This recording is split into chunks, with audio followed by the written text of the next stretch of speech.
Hello students, कैसे हैं आप सब। उम्मीद करते हैं आप सभी ठीक होंगे। जैसे कि आप सभी को पता है कि हिंदी के पैडागोगी का जो अभी टेस्ट सीरीज चल रहा है, जिसमें आपको हम पिछले वीडियो में 20 तक पूरे जो है सॉल्यूशन करके बता चुके हैं। और अब जो आज के वीडियो में 21 से आगे से आप प्रश्न को देखेंगे। और जानकारी के लिए आपको बता दें कि यदि आप हमारे नोट्स प्राप्त करना चाहते हैं तो ये स्क्रीन पे देख रहे जो नंबर है, इस पे आप मैसेज करके आप जो है पेड जो नोट्स हैं उसे आप प्राप्त कर सकते हैं। तो चलिए हम बढ़ते हैं सीधे क्वेश्चन की ओर। और आज जो है आपको 21 से जो क्वेश्चन, जिस तरह से हम बताए थे पिछले वीडियो में कि 21 से आगे का जो क्वेश्चन है उसको हम सॉल्यूशन करने वाले हैं, साथ ही साथ आपको बारीकी ढंग से समझाएंगे भी। तो चलिए 21 नंबर क्वेश्चन क्या है, पोर्टफोलियो से रिलेटेड। तो सबसे पहले इसमें हम जान ले कि आखिरकार पोर्टफोलियो होता क्या है। आपको जानकारी के लिए बता दें, पोर्टफोलियो जो कि एक आप कह सकते हैं मेथड है। और ये मेथड किस चीज़ का है, तो भाषा से संबंधित कोई भी चीज़ों के बारे में आकलन करना, यानी बालक भाषा कितना सीखा, भाषा में क्या परिवर्तन आया, भाषा में कितने उसमें अधिगम किया, इन सभी चीज़ों की जानकारी मुझे किससे प्राप्त हो जाता है, पोर्टफोलियो का। यानी हम कह सकते हैं कि भाषा से संबंधित आकलन करने के लिए पोर्टफोलियो का प्रयोग किया जाता है। और ये मेथड है। ऐसा मत समझिएगा कि पोर्टफोलियो कोई सामग्री है, कोई वस्तु है। तो इससे क्या होता है, तो इससे हम प्रपत्रों को संगठित भी करते हैं और क्रमबद्ध रूप से संग्रह करते हैं। यानी हम ये देखते हैं कि बालक भाषा में क्या क्या सीखा, कैसे सीखा, किस रूप में सीख रहे हैं। तो ये संगठित भी हो जाएगा और क्रमबद्ध भी हो जाएगा। बढ़ते हैं हम अगले क्वेश्चन की तरफ। और अगला क्वेश्चन है आकलन से रिलेटेड। आप सभी जानते हैं कि आकलन हो या फिर मूल्यांकन हो, ये दोनों जो है क्या है, सतत चलने वाली प्रक्रिया। सतत अर्थात निरंतर चलने वाली प्रक्रिया। तो इसका प्राथमिक उद्देश्य क्या है, तो पहला नंबर है विषय वस्तु शिक्षण पाठ्य सामग्री प्रशिक्षण में सुधार। दूसरा है विषय वस्तु पाठ्य पुस्तक शिक्षक और कक्षा में सुधार। शिक्षक में क्या सुधार करेंगे, आकलन शिक्षक सुधार से कोई रिलेटेड यहाँ नहीं है। इसके बाद है यहाँ प्रविधि पाठ्यपुस्तक शिक्षक और विद्यार्थी में सुधार। और चौथा है आपका प्रविधि सामग्री शिक्षण और कक्षा कार्य। देखिए यहाँ स्पष्ट है, शिक्षक और कक्षा कार्य, और साथ ही साथ बच्चे जो है किसी कार्य को किस तरह से उसे निष्पादन कर रहे हैं। निष्पादन मतलब हुआ कोई कार्य को बालक किस प्रकार से हल कर रहे हैं। यानी कि आकलन करने से, आकलन यदि हम निरंतर करते रहते हैं तो इसका ये उद्देश्य हो जाता है कि आखिरकार कोई प्रश्नों को बालक किस प्रकार से हल कर रहे हैं, उनमें जो है उनकी प्रतिपुष्टि लेना, सुधार की प्रतिपुष्टि लेना। और इसीलिए आपका जो राइट आंसर हो जाएगा वो 4 हो जाएगा। इसके बाद आगे जो है वो बहुत ही इजी क्वेश्चन है। बार बार हम बोल चुके हैं कि जन्मजात जैसे ही लगा हो तो आपको चौमस्की देना है, यदि समाज लगा हो तो थॉर्नडाइक देंगे। और यदि आपको कहीं भी ये लिखा हो कि बच्चे भाषा जो है वो कैसे सीखते हैं, अनुकरण करके, तो फिर स्किनर हो जाएगा। इसमें आप लोग ट्रिक भी समझ गए होंगे कि अनुकरण रहे तो स्किनर, जन्मजात रहे तो चौमस्की, और फिर समाज रहे तो थॉर्नडाइक। सॉरी, यहाँ थॉर्नडाइक नहीं, वाइगोत्स्की याद रखेंगे। चलिए हम बढ़ते हैं अगले क्वेश्चन। और अगला क्वेश्चन है बच्चों में सृजनात्मक अभिव्यक्ति का विकास करने के लिए सर्वश्रेष्ठ विधि है। कौन सा विधि ऐसा है जिससे हम बालक को रचनात्मक बना सकते हैं, बालक में सृजनात्मक अभिव्यक्ति कर सकते हैं। तो इनके लिए जो सबसे बेस्ट है वो है क्या, 2 दिन के अवकाश के लिए पत्र लिखना। सिर्फ ये पत्र लिखने से सृजनात्मक नहीं होगा। मेरा आदर्श विद्यालय पर निबंध लिख देगा, इससे भी नहीं होगा। पढ़ी गई कहानी का संक्षेप लिखना, ये भी नहीं होगा। देखिए सृजनात्मक का मतलब ये होता ही यही है कि आप कोई चीज़ को सृजन कर रहे हैं जो कभी नहीं किए हैं, जिस पर नवीन चीज़ आप प्रकट कर रहे हैं, रचनात्मक होता है। जैसे भूकंप आने पर जो तबाही हुई उनके बारे में अपने अनुभव का लिखिए। देखिए जब कभी भी आप अपने अनुभव को कोई भी चीज़ लिखते हैं तो प्रत्येक बच्चा का अनुभव जो होता है वो अलग अलग होता है, सबका अनुभव अलग होता है। तो यहाँ क्या होता है, बालक खुद से कुछ सृजन कर रहा है, कुछ नवीन चीज़ प्रस्तुत कर रहा है, इसलिए इसका सही आंसर 4 हो जाएगा। अगला जो क्वेश्चन है 25 नंबर की, उच्च प्राथमिक स्तर पर हिंदी सीखने सिखाने की प्रक्रिया में किसकी महत्वपूर्ण भूमिका होती है। तो सबसे यदि मुख्य भूमिका कहा जाता है वो भी आपको जब कोई चीज़ को आप बच्चे को भाषा सिखा रहे हैं, चाहे हिंदी का हो या कोई भी, तो संचार का माध्यम है, पाठ्य पुस्तक हैं, अभ्यास पत्र हैं और प्रश्न पत्र हैं। यहाँ ध्यान से देखेंगे तो आपको क्वेश्चन में निगेटिव पूछा जा रहा है कि महत्वपूर्ण नहीं है। तो संचार माध्यम जो बोलचाल के माध्यम से जो बालक के संचार माध्यम होता है, चाहे वो मल्टीमीडिया के माध्यम से हो, मीडिया के माध्यम से हो, पत्र पत्रिका के माध्यम से हो या किसी भी चीज़ के माध्यम से, तो इसमें बालक भाषा सीखते हैं।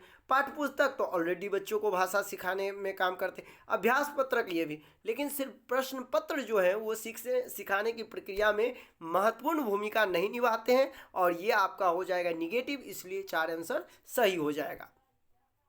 आगे जो क्वेश्चन है वो ये है कि सांस्कृतिक पर्वों के द्वारा, देखिए बहुत सारे सांस्कृतिक पर्व होते हैं, चाहे होली हो जाए, दीपावली हो जाए, ईद हो जाए, कोई भी हो, कक्षा में लोक गीतों की प्रस्तुति का आयोजन करने का, आखिर एक टीचर जो है वो कक्ष में क्यों लोक गीत प्रस्तुत करते हैं, इसका कारण क्या है? तो देखिए जो भी सांस्कृतिक लोकगीत होता है, आपने पढ़ा होगा पर्यावरण में, जो सांस्कृतिक लोकगीत होते हैं ये बालक को क्या करता है, अपने अनुभवों को जोड़ने का। तो इसमें क्या, स्थानीय अनुभवों की परख करना, बाहरी अनुभवों को कक्षा के अनुभवों से जोड़ना। सबसे मेन चीज़ ये है कि आपके समाज में जो अनुभव था, आपके संस्कृति के द्वारा जो अनुभव प्राप्त हुआ, आपको सामाजिकता के द्वारा जो अनुभव हुआ, उन सभी चीज़ों को क्या किए, आप कक्षा से जोड़ने का काम किए। यानी आप अपने कक्षा में यदि उस तरह की आयोजन करते हैं तो कहीं ना कहीं बाह्य जीवन के साथ हम बच्चों को क्या करते हैं, अपने कक्ष में जोड़ने का। बच्चों की संस्कृति, देखिए ऐसा नहीं है कि हम बच्चों की संस्कृति की जानकारी ले रहे हैं, ऐसा नहीं कि बच्चों को गायन क्षमता का हम विकास कर रहे हैं, और ऐसा नहीं है हम स्थानीय अनुभव। देखिए यहाँ समझने वाली बात है कि मान लीजिए आप अपने कक्षा में होली से रिलेटेड कोई लोकगीत है, या फिर आप ले लीजिए कहीं का लोकगीत, गरबा हो गया, या आप झिझिया ले लीजिए, कोई भी गीत, तो इसका मतलब ये नहीं है कि वो बालक जहाँ पे रहता है उनको वहाँ का लोकगीत आता है या नहीं आता है, इससे रिलेटेड नहीं। वो संस्कृति की जानकारी रखा है या नहीं है, उससे रिलेटेड नहीं है। गायन क्षमता बालक को वो गीत आता है कि नहीं, बल्कि बालक को यहाँ टीचर ये करने की कोशिश कर रहा है कि बालक ने जो अपने समाज में अनुभव को जो जाना, अपने अनुभव हैं बालक को समाज का कुछ अनुभव, उन्हें क्या करे तो कक्षा से जोड़ देंगे। इससे क्या होगा, तो बालक का कक्षा जो है रुचिपूर्ण हो जाएगा। इससे क्या होगा, बालक को कक्षा में पढ़ने में मन लगेगा, बालक को रुचि लगेगा, और इसीलिए इसका सही आंसर हो जाएगा 2। चलिए बढ़ते हैं हम अगले क्वेश्चन की तरफ, और अगला क्वेश्चन है गद्य पाठों का शिक्षण का उद्देश्य नहीं। ध्यान रखेंगे निगेटिव पूछ रहा है। देखिए 2 होते हैं, गद्य होते हैं और पद होते हैं। गद्य पद, पद में आप जानते ही गद्य कविता कहानी जो होता है वही गद्य पद। भाषा संचार की समझ बढ़ाना, ये तो बिल्कुल सही बात है। विभिन्न प्रकार की भाषिक प्रयुक्तियों का परिचय देना, समृद्ध भाषा प्रयोग का उदाहरण प्रस्तुत करना, समस्त गद्य विद्याओं का पूर्ण ज्ञान देना। देखिए बच्चे होते हैं और बच्चा को मान लीजिए आप गद्य और पद पढ़ा रहे हैं, तो इसका मतलब ऐसा थोड़ी है कि आप बालक को पूर्ण ज्ञान दे रहे हैं। पूर्ण ज्ञान तो टीचर को भी नहीं होता है सही रूप से, तो फिर बच्चे को कैसे हो जाएगा पूर्ण ज्ञान? ऐसा नहीं होगा। बच्चे को हम कोई भी चीज़ को सिखाने की कोशिश करते हैं, बच्चे को बताने की कोशिश करते हैं, न कि उन्हें हम पूर्ण ज्ञाता बना देते हैं, पूर्ण ज्ञान दे देते हैं। ऐसा बिल्कुल नहीं होगा। कभी भी इस तरह का आपको क्वेश्चन मिले तो आप उसे इग्नोर करके चलेंगे, और क्वेश्चन आपको निगेटिव में था, इसलिए आपका 4 आंसर सही हो जाएगा। चलिए हम बढ़ते हैं अगले क्वेश्चन की तरफ, और अगला क्वेश्चन बेहद ही आसान है। भाषा अर्जन, और आप जानते हैं कि भाषा अर्जन और भाषा अधिगम 2 प्रकार के होते हैं। 2 तरह के भाषा के हैं। पहला अर्जन, ये इस दोनों की प्रकृति अलग अलग है। चूँकि आप जानते हैं कि भाषा अर्जन मीन्स होता है सहज और स्वाभाविक, लेकिन भाषा अधिगम का मतलब होता है प्रयासपूर्ण। और यहाँ आपसे पूछा जा रहा है कि दोनों में जो अंतर होता है उसका कौन सा ऐसा चीज़ है जो आधार नहीं हो सकता है, यानी किन चीज़ों के आधार पर बालक में अंतर नहीं पाया जा सकता है। तो इसका जो सही उत्तर हो जाएगा आपका, वो कौन हो जाएगा? संस्कृति। क्योंकि भाषा अर्जन में स्वाभाविकता, दोनों का अलग अलग स्वाभाविकता हो सकता है, सहजता दोनों का अलग अलग हो सकता है, कुशलता दोनों का अलग अलग हो सकता है। लेकिन आप जानते हैं संस्कृतता जो होता है वो सिर्फ और सिर्फ किसी एक से चीज़, इसमें अंतर हम नहीं कर सकते हैं, क्योंकि ये भाषा अर्जन से रिलेटेड है, अधिगम से रिलेटेड नहीं है। चलिए हम बढ़ते हैं 29 नंबर क्वेश्चन, और इसमें पूछा जा रहा है बाल साहित्य। जानकारी के लिए आपको बता दें और एक ट्रिक के माध्यम से आपको बता दें कि जब भी आपको ऑप्शन में कहीं बाल साहित्य मिल जाए, मान लीजिए कोई ऑप्शन में आपको बाल साहित्य है और क्वेश्चन आपका पॉजिटिव हो, तो आप बेहिचक बाल साहित्य को यदि आप टिक लगा देंगे तो 99% है कि आपका आंसर सही हो जाएगा। क्योंकि आप ध्यान देने वाली बात है, बाल साहित्य जो होता है ना, वो बालक के भाषा से रिलेटेड हर एक इन्फॉर्मेशन उसमें दिया होता है। बालक कैसे सीखे भाषा, बालक किस रूप में सीखते हैं, किस तरीके से सीखते हैं, हर चीज़ बालक के बाल साहित्य में दे दिया गया होता है। तो इसमें जो सही उत्तर होगा, मुख्य उद्देश्य क्या होता है बाल साहित्य का, तो आपको जानकारी के लिए बता दें कि बालक में सृजनात्मक भाषा प्रयोग का विकास, देखिए कल्पना शक्ति का विकास दिया है, नैतिक मूल्यों का विकास दिया है, भाषा संरचना का।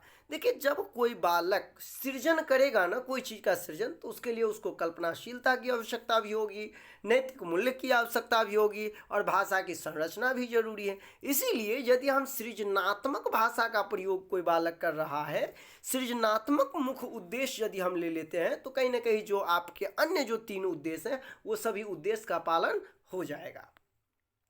चलिए अगला क्वेश्चन है 30 नंबर, और 30 क्वेश्चन आपका कहना है क्या कि भाषा शिक्षक की भूमिका में महत्वपूर्ण यह है कि वह क्या करे। यहाँ आप देख सकते हैं भाषा शिक्षक की भूमिका में महत्वपूर्ण यह है कि वह क्या पाठ्य पुस्तक को समय सीमा के भीतर पूर्ण कर दे, ऐसा कुछ नहीं है, बल्कि पाठ्य पुस्तक की सीमा से स्वतंत्र होकर विविध संदर्भ वाला उत्तर होता है। जो लोग मेरा ट्रिक अभी तक नहीं देखे हैं तो ट्रिक को भी देख लीजिए, और नोट्स में ट्रिक जो है बेहद आसानी शब्दों में दिया गया है, और उसमें मैंने आप सबों को बता दिया हूँ कि जहाँ भी आपके ऑप्शन में विविध संदर्भ लगा हो तो समझ जाइएगा 99% आपका जो आंसर होगा वो विविध संदर्भ वाला होगा। तो इसीलिए आप लोग, अब आप कहेंगे कि आखिरकार विविध संदर्भ रहेगा तो हम कैसे मान लें कि विविध संदर्भ। देखिए एक बच्चे को आप किस चीज़ में, भाषा शिक्षण में दे रहे हैं। देखिए जब आपको ये कहा जाए कि भाषा शिक्षक की भूमिका में आप कौन, तो देखिए कोई ज़रूरी नहीं है हर बालक पाठ्य पुस्तक को आधार मानकर ही हमेशा सीखता है। पाठ्य पुस्तक से आप स्वतंत्र हो जाइए, उनको अपने परिवेश से रिलेटेड, अपने समाज से रिलेटेड कुछ ऐसी चीज़ सब सिखाइए, उससे स्वतंत्र होकर विविध संदर्भों में अनेक तरीकों से उन्हें सिखाने की यदि हम कोशिश करेंगे, उनको यदि भाषा प्रयोग कराएंगे तो बालक आसानी से सीख जाएगा, और इसीलिए इसका राइट आंसर जो हो जाएगा वो आपका 2 हो जाएगा। ऐसा नहीं है जो सिर्फ और सिर्फ पाठ्य पुस्तक आधारित देंगे, पाठ्य पुस्तक के ही आकलन करेंगे, ऐसा नहीं है। 31 नंबर क्वेश्चन है भाषा सीखने का उद्देश्य क्या है। तो देखिए कोई बालक भाषा इसलिए सीखता है कि वो किसी भी स्थिति और परिस्थिति में भाषा का प्रयोग कर सके। ऐसा नहीं है अपने मन की बात कह पाना, दूसरे की बातों को समझ पाना और अपने निर्देश को पाना, ये सब नहीं है, बल्कि क्या होगा प्रत्येक स्थिति में भाषा का प्रयोग कर पाना। अब यहाँ ध्यान देने वाली बात है कि कुछ लोग ये कमेंट करेंगे कि अपने मन की भी बात तो है कहीं कहीं, तो आपको बता दें ये भाषा सीखने का उद्देश्य नहीं होता है। भाषा सीखने का जो उद्देश्य होता है वो विभिन्न स्थितियों में प्रयोग करना, और ये जो आपका होता है अपने मन की बात कह पाना, ये भाषा सीखने का कौशल है। यानी यदि हम भाषा सीख लेते हैं तो हम क्या कर पाएंगे, अपनी मन की बातों को कह पा सकते हैं, ये भाषा सीखने के कौशल के अंतर्गत आता। लेकिन जो मेरा उद्देश्य होता है ना वो प्रत्येक स्थिति में का भाषा का प्रयोग, जब हम भाषा का प्रयोग करेंगे तो क्या करेंगे, हम अपने बातों का ही प्रयोग करेंगे ना, ऐसा नहीं जो हमारे अपने मन की ही बात कह पाना, यहाँ कहना सुनना सब आता है। तो इसीलिए आप ध्यान देंगे कुछ लोग जो सिर्फ कहना ही नहीं होता है बल्कि भाषा सीखने का उद्देश्य भाषा के चारों कौशल, सुनना, बोलना, पढ़ना, लिखना सभी पे होता है। तो और यहाँ क्या कर रहे हैं, अपने मन की बात सिर्फ कह पाना, यानी आप कह रहे हैं, अभिव्यक्त कर रहे हैं, ग्रहणात्मक कहाँ हो रहा है। इसलिए इसका राइट आंसर हो जाएगा आपका 4। क्यों? क्योंकि भाषा का प्रयोग लिखकर भी कर सकता है, पढ़कर के भी कर सकता है, सुनकर भी कर सकता है। आगे है आपका 32 नंबर क्वेश्चन, बच्चों के भाषाई विकास में समाज की। वैसे ही आप समझ गए होंगे कि समाज रहेगा तो वैगोतस्की लेंगे। यदि आप पूरा वीडियो सही से आप देखते हैं तो निश्चित तौर पर आपका हिंदी पैडागोगी में निश्चित तौर पे 15 में 14 आना आपका तय है। यदि 15 नंबर पैडागोगी आप बनाएंगे तो उसमें निश्चित तौर पर आप 14 नंबर हासिल कर लेंगे, यदि आप बारीकी ढंग से वीडियो को देखते हैं तो। और आप लोग कमेंट करना भूल जाते हैं, वीडियो आपको कैसा लग रहा है मुझे कमेंट बॉक्स में जा करके कमेंट जरूर करें कि वीडियो आपको कैसा लग रहा है। क्या वीडियो में और कुछ भी आपको चाहिए तो आप मुझे कमेंट करके वहाँ पूछ सकते हैं, जानकारी दे सकते हैं।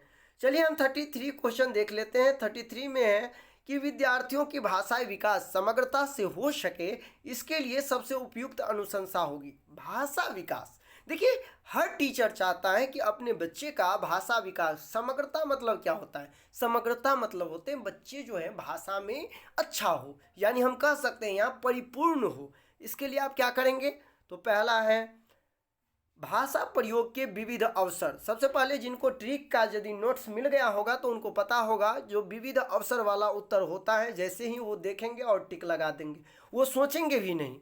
लेकिन यदि आप अभी तक ये नहीं समझे तो आप समझ लीजिए इस वीडियो के माध्यम से कि देखिए कोई भी बालक समग्रता रूप से, परिपूर्णता रूप से तभी सीख सकते हैं जब उनको अनेक प्रकार का अवसर, देखिए सिंपल बात है अवसर। मान लीजिए कि आपको कभी रोटी बनाना नहीं आता है और आपके घर के कोई भी सदस्य आपको रोटी बनाने का कभी मौका ही नहीं देता, तो क्या आप रोटी बनाना सीखेंगे? बिल्कुल आप नहीं सीखेंगे।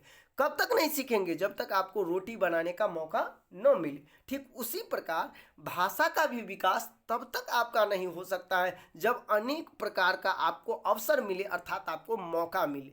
तो यदि आप चाहते हैं कि बच्चे का भाषा विकास अच्छे ढंग से हो तो उन्हें अलग अलग, विविध मतलब अलग अलग, और अवसर यानी मौका दीजिए। कभी उन्हें बोलने का मौका दीजिए, कभी उन्हें कहानी कहने का मौका दीजिए, कभी उन्हें अपनी विचार को रखने का मौका दीजिए, कभी उन्हें कविता कहानी सुनने का मौका दीजिए। तो इसका राइट आंसर एक हो जाएगा। यहाँ पाठ्य पुस्तक नहीं होगा, शब्दकोश विश्वकोश ऐसा नहीं होगा, और सतत और व्यापक सिर्फ आकलन कर लेने से बच्चा का समग्रता से विकास नहीं हो जाएगा। चलिए 34 नंबर क्वेश्चन है कि लिखित भाषा का प्रयोग। ये देखिए दो तरह की, आपको पता है भाषा तीन तरह के होते हैं, लिखित, मौखिक और सांकेतिक। चूंकि यहाँ लिखित भाषा का प्रयोग पूछा जा रहा है तो लिखित भाषा में आपका क्या हो जाएगा, यहाँ आप देखेंगे तो केवल जैसे ही लगा है इसे आप काट दीजिए, चूंकि केवल वाला उत्तर कभी भी नहीं होता है। यदि आप ट्रिक का नोट्स देखे होंगे तो पता होगा केवल वाला उत्तर कभी भी नहीं होता है। अब है कार्य प्रणाली कार्यों के लिए ही किया जाता है, ही जहाँ लगा हो आप उसे इग्नोर करके चलेंगे। तो हम लिखित भाषा का प्रयोग किस चीज़ में करते हैं, अपनी अभिव्यक्ति के लिए करते हैं। यानी मुझे यदि कहीं पे कुछ व्यक्त करना है, अभिव्यक्त करना है, तो हम क्या करते हैं, लिख करके कर देते हैं। जैसे कि मान लीजिए आप मौखिक वाचन का प्रयोग नहीं करते हैं, आप बोल करके नहीं बता सकते हैं, तो आप किसी के कॉपी पर लिख देते हैं पानी चाहिए, तो वो समझ जाता है कि इनको पानी चाहिए। तो लिखित भाषा का प्रयोग इसी प्रकार से होता है। चलिए 35 नंबर जो क्वेश्चन है वो ये है कि भाषा की कक्षा में भाषाई खेल। देखिए अब आप लोग समझते होंगे ये भाषाई खेल क्या होता है। तो देखिए अंतराक्षरी जो होता है, आप उसमें क्या होता है, भाषाई खेल होता है। नाटक क्या है, भाषाई खेल है। वाद विवाद क्या है, भाषाई खेल है। तो ये भाषाई खेल क्या करते हैं, तो भाषाई खेल जो है वो आकलन का काम करता है? बिल्कुल नहीं। रोचकता और जोश लाता है? ऐसा भी नहीं होगा। बल्कि क्या करता है, तो बालक को सीखने की प्रक्रिया में स्वाभाविकता ले आता है। क्यों?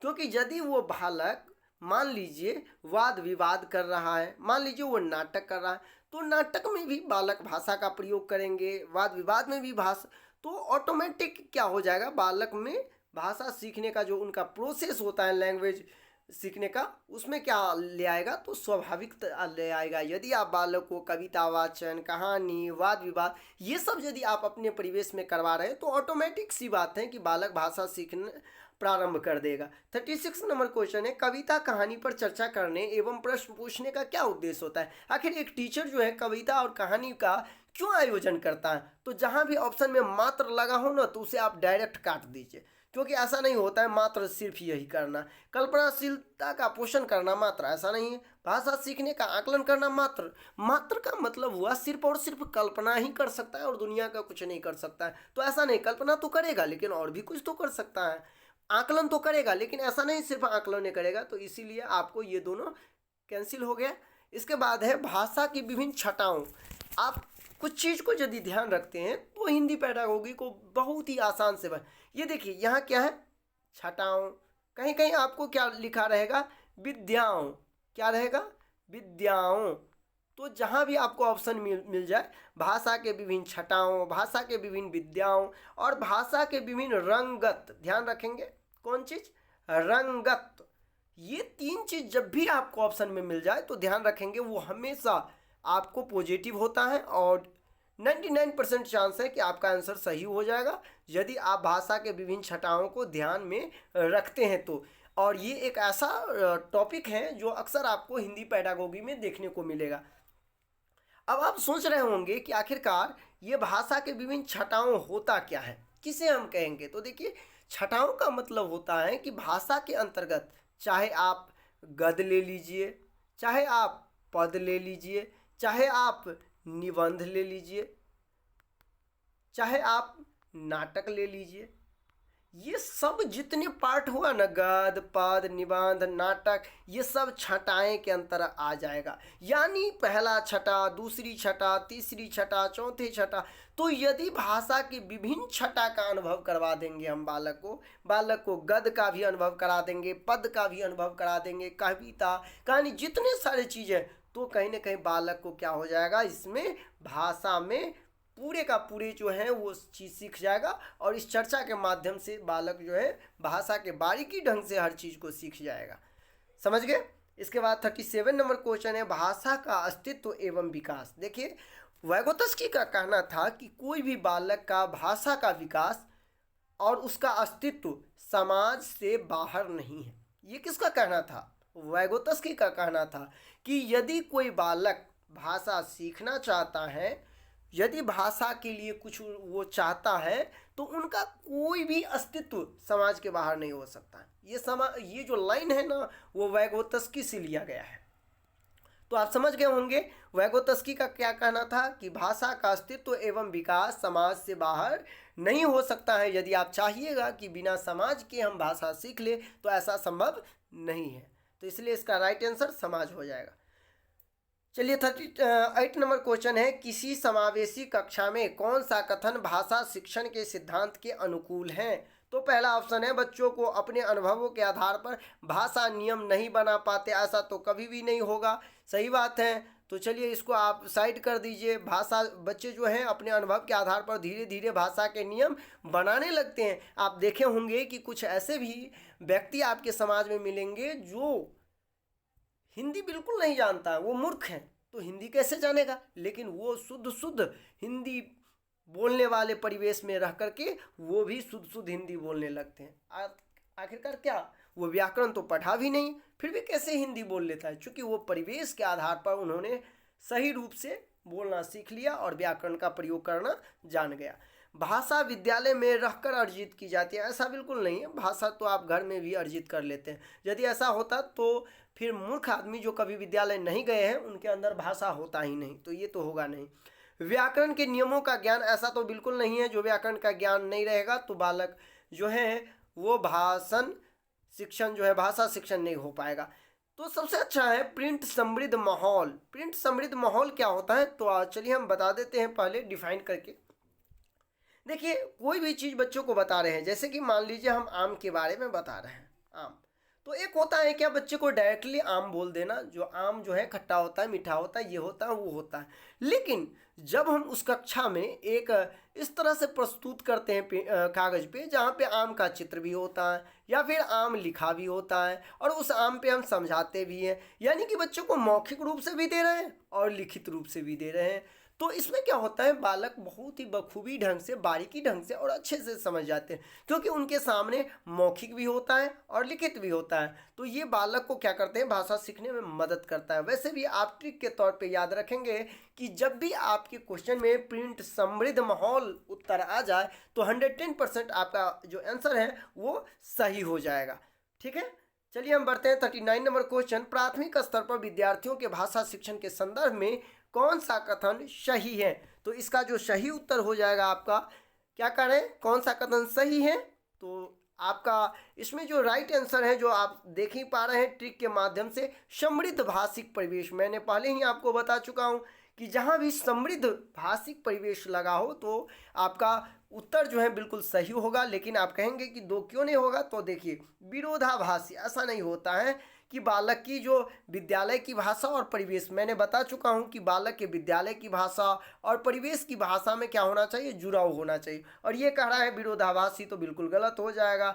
तीसरा में बच्चे विद्यालय की जटिलता समृद्ध संरचनाओं का ज्ञान विद्यालय में ही अर्जित करते हैं, ऐसा कुछ नहीं, वो परिवार में भी अर्जित करते हैं।